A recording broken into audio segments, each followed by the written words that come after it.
subscribing, liking Game Changer channel. Thank you.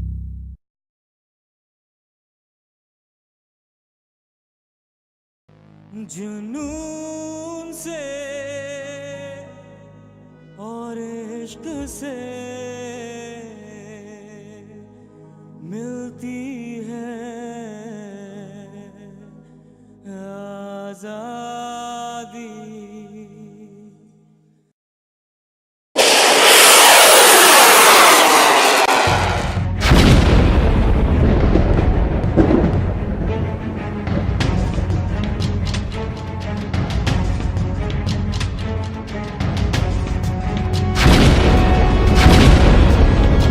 कभी भी किसी दुश्मन को पाकिस्तान की सरहदों की तरफ मैली आंख से नहीं देखने देंगे।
किसी जगह पे भी कोई कुर्बानी देने के लिए भी जो कहा गया तो हम दरेग नहीं करेंगे।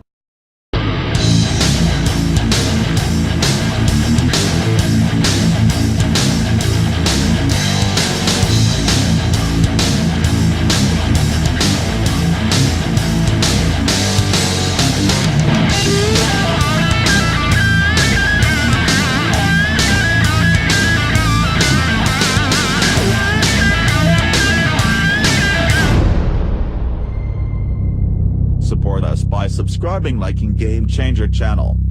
Thank you.